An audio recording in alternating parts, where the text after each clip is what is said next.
be yourself. Like, I can't do me any better than me. So, yeah, and no one else can do it either. But just make sure that we're providing value to our clients rather than just a service and ticking and flicking boxes. You're listening to Elevate, the official podcast of Elite Agent for real estate industry sales professionals, property managers and leaders. With thanks to our partner Connect Now, Elevate brings you the best tools, thinking and strategies to elevate your results. To download your written action guide from this podcast containing extra tips, links and shortcuts, visit eliteagentelevate.com. And for more information about how Connect Now can make moving easier on your clients, visit connectnow.com.au. Here is your host, Samantha McLean. Welcome to another episode of the Elevate podcast, where we delve into some of the most interesting minds in business and in real estate for the very best tips and strategies for you to implement to elevate your business. I'm Samantha McLean, editor of Elite Agent and host of today's show. My guest today is Heidi Howe, who is the director of Harcourts St Helens in Tasmania. Heidi was recently named a very worthy winner of Elite Agents Transform Challenge for 2021. So Heidi, welcome to the show. Hi, Sam. It's great to see you again. It feels like just yesterday that we wrapped up Transform, but it was like 30 days ago now or something like that. So has life settled down for you a bit since then? Yes, it has, which has been nice, but also starting to implement some of the things that we got out of Transform, which has been good to see them bedding into our business. Yeah, it takes a while, doesn't it, for all the information to settle in and then to prioritise stuff. And we'll get to that in a moment. But there were some real movers and shakers in Transform this year and some people that had done Transform multiple times. How did it feel to go up against them and be named the winner?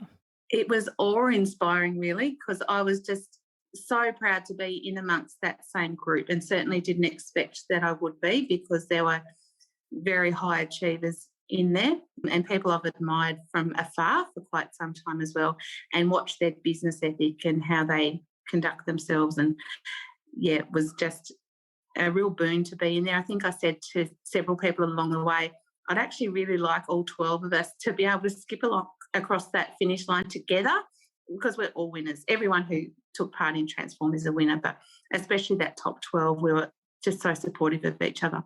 Yeah, I think it's the same way I feel, and that's why I removed myself from the final judging, because it's too hard.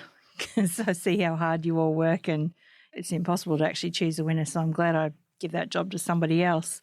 But this is your second year in completing the challenge. What brought you back a second time? I was just blown away by how much my business changed and I changed from the first time I did Transform. So it was just a no-brainer to come back and do it again and just compound the skills and the knowledge, but also the networking. What you learn from other people is second to none.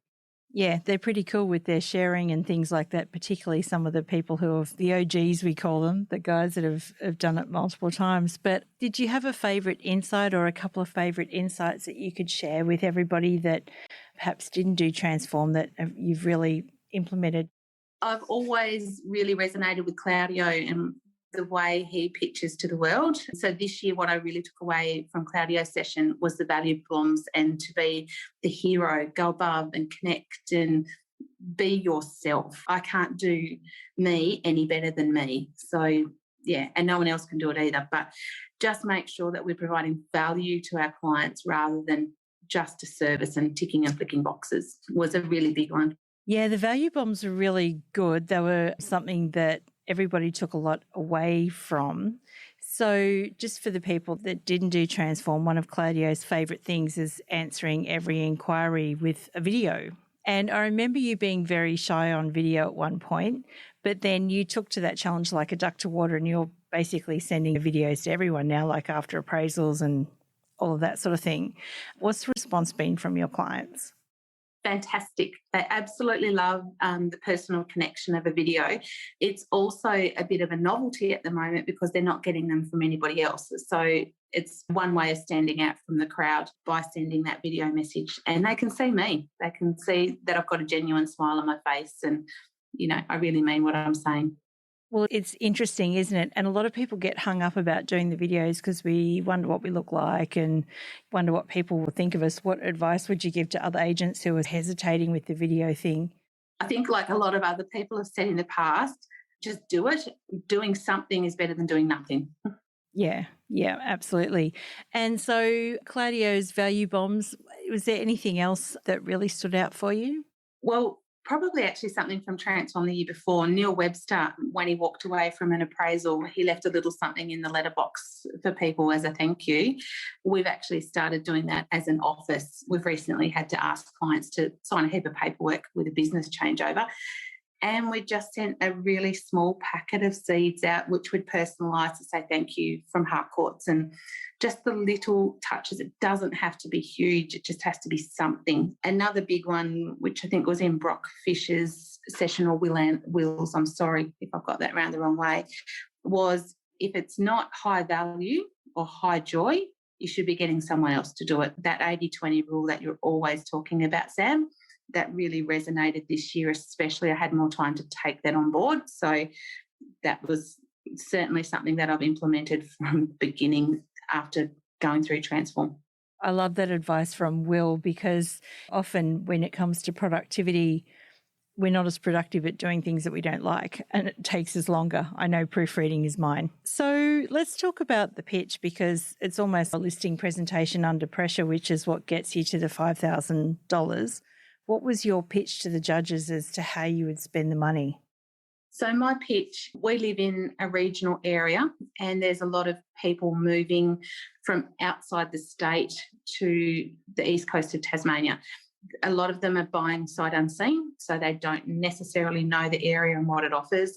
And also, if they're moving their family here, if it's their own residential purchase, they want to know what is happening with schools, doctors, all that type of thing. So my pitch was to actually create destination video guides. So a really quick and simple link that we can put on our email addresses. We can just send this link to people. And it's a video or a film of us going around our town, showing what we love about it, what's here, why you want to live here and what services are available. There's lots of tourism videos in our area, but not so much the livability and what goes on, what festivals are here, all the great bits about actually living here permanently. Well, I think it's really important too, like having that sort of thing, because having just moved states myself, you go through this process of going, how do I find a cleaner? Where do I go for the dry cleaning? Where do I get the good seafood from? Like all the things that you miss from wherever you used to live. So I think no wonder everyone thought it was such a great idea. And sorry, I have to mention this, but can you tell us about Fat Friday too? Yes. So as a team, obviously we're really busy and I'm big on getting back together, and it doesn't happen. So every Friday, 12 o'clock Friday, head to the Harcourts St Helens office and you are very welcome to come and have lunch with us. It is Fat Friday, so it's generally got some deep fried content in there.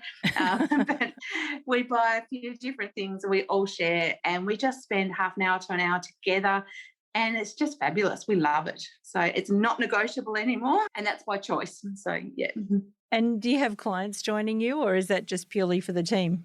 No, we have clients join us. My husband will come every now and again. It's just anybody who wants to join us is welcome to. Yeah, amazing.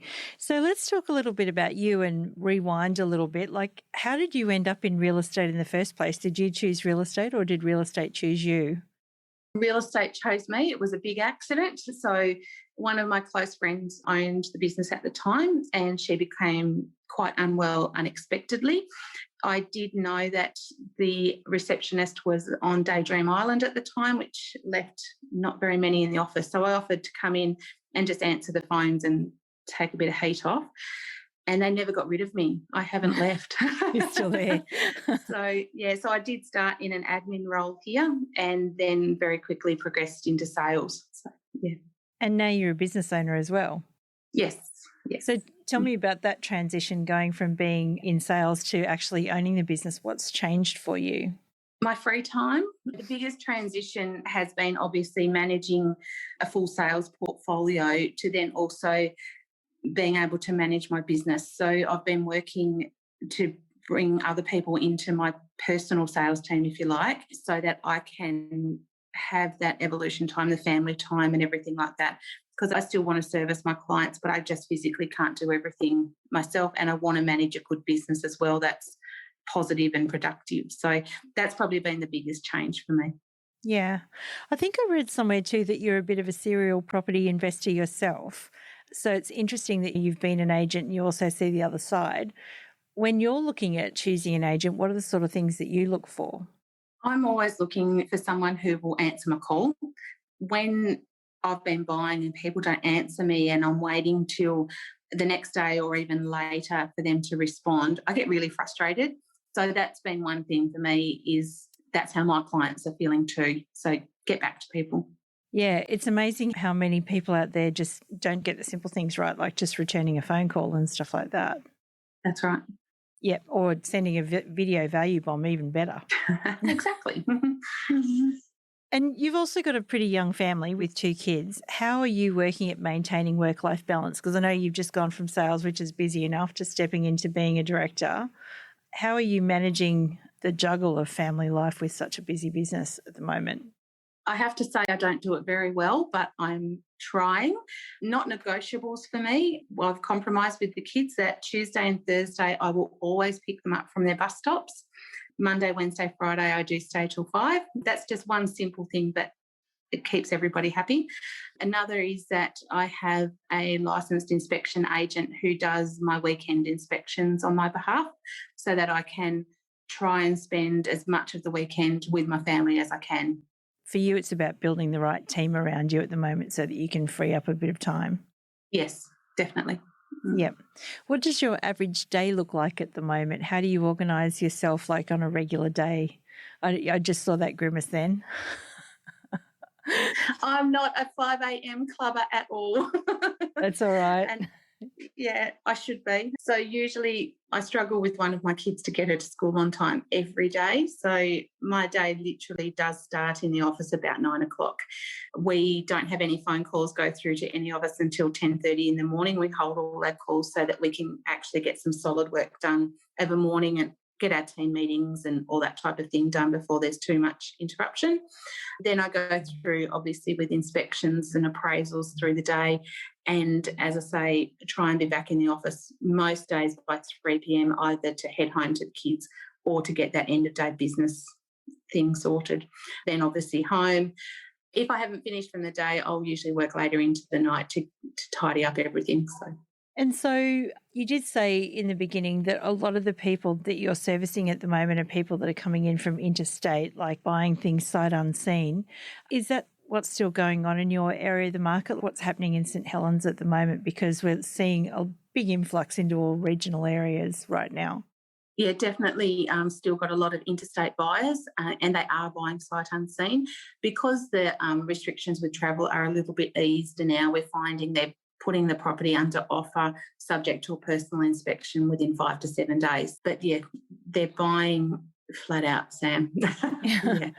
Yeah. How are you handling the low volume problem at the moment? Because I'm sure that there's a lot of people that want to move into your little beachside suburb. Are you experiencing low volumes as well? We've definitely got more buyers than we have properties to sell to them.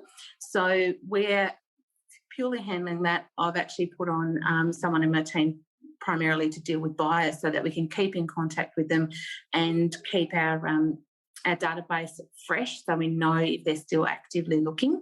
We're also doing a lot of old-fashioned letterbox dropping where we know people want to buy in those areas.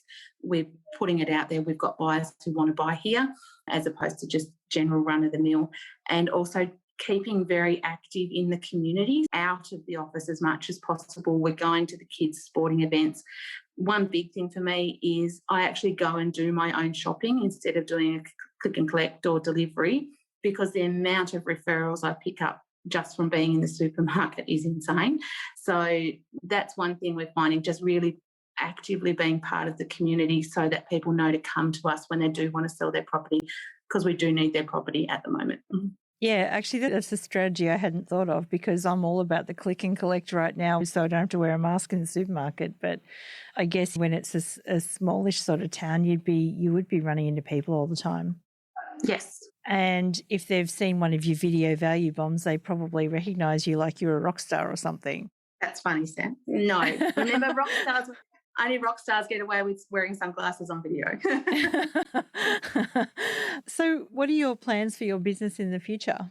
I want to really expand the knowledge and confidence of my team to, as I say, I've learnt so much from Transform that I just want to dump it all on them, but I know I have to drip feed it. So there's so much where we can do this and really extend the client experience. That is what I'm really passionate about. If people connect with us as people and we're connecting with them, business flows. So, yeah. Yeah. And that's what I want to ingrain. I guess I should ask, Transform is like this intense sort of period of learning and there is a lot of content there. How do you choose what to implement first? Because we've got some big conferences coming up where I guess that question's relevant. You always sit down at things like ARIC and stuff and you take a zillion notes. When you get back to the office, how do you choose what it is you want to do? That's a really good question. For me, it's more we actually sat down every week at our staff meeting. We're actually working through what we can do to increase our client experience. So every week we discuss one thing. What can we do this week to implement something even better again? So that's probably one thing we're doing, just doing it slowly and let the team decide what that progress will be.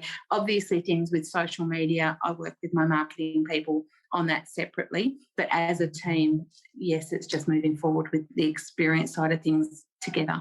Yeah, well, that's interesting, actually. So you let the team decide. Yes, they own it that way. Yeah, that's right. It's not a change that's been foisted upon them that, that they've got to deal with. It's something that they've chosen, which I think that's a really good golden nugget piece of advice there. I have to ask you one more question, actually, because I know from conversations with you over the last couple of months that you also run a local newsletter called the Coastal Column or something like that. That's it, yes. How did you get into publishing and how on earth do you find time for publishing a local newsletter along with everything else that you're doing? Long story. I was working in banking and then resigned from that, bought a pub, fell pregnant, and having a pub and a kid wasn't the go. And so sold the pub. But then I was bored and I'm like, what do I do? I still need to earn an income. And there was a similar local publication a couple of towns away and we were a quite large area and we didn't have our own publication. My husband couldn't afford to advertise in the regional papers. I said, look, I reckon I can do this. And so I started the Coastal Column when my son was 4 months old and he's almost 14 now. And, yeah, it's just gone from there. It was my base income for many years and it's something I actually really don't want to ever give up. I have, in the last 3 months, had someone working alongside me to assist with the content because I was drowning. And it was really hard doing all-nighters and then turning up to work. So, again, it's just been learning the 80-20 rule and delegating what other people can do. And, yeah, I love it. It's an awesome tool for networking and I'm really lucky to have that. That's something most real estate agents don't have, so I will not let go of that advantage. And it's just a real connection with the community too. I love it. Yeah, I was going to say, so what sort of content do you include in the Coastal Column? And I'm sure people will read it all the time and then probably come to you for real estate as well. Perhaps they do know me from the Coastal Column, so it's sort of a soft introduction to most people. Oh, you're Heidi from the Coastal Column. Yep, great. The content is community news and things like that. I try very hard not to be controversial. I'm not interested in starting fights between left and right wingers or anything like that. If it leaves a positive memory when you put it down, that's the aim of the game. Yeah, absolutely. And where do you get the content from? So I have a database. When I started it, I just went around every business, every club in town and said, I'm starting this community publication. Advertising's affordable. It's free for clubs and things to share their news and updates. please email me through anything. And so I've built their trust along the way, and they email me their news every month. Realistically, we probably only actually do 2 to 3 interviews a month that we have to go and source and do. The rest is just editing what people very generously share with us. And how many people does it go to? We've got a printed database or printed readership of 750 publications, and our online is about 180. Amazing. So you can balance a real estate career with a publishing career. I've always wondered about that. Absolutely, Sam. You should take it on sometime. I'd need to go the other way. I'd need to go and get my real estate license maybe. Look, Heidi, it's been amazing chatting to you. And, you know, I've loved our chats over the last few months and stuff like that. And thank you for sharing your knowledge and some tips today. If there was one key piece of advice or takeaway that you'd like to leave everyone with, what would it be? Be genuinely yourself. Yeah, I think that's a really good piece of advice because nobody else can. You'll find your tribe, right? You will. You will. We've had this conversation before. Yeah, absolutely. Heidi Howe, thank you so much. Thank you, Sam. We hope you enjoyed this episode of Elevate with thanks to connectnow.com.au. Don't forget to download your written action guide from this podcast containing extra tips, links and shortcuts. Visit eliteagentelevate.com.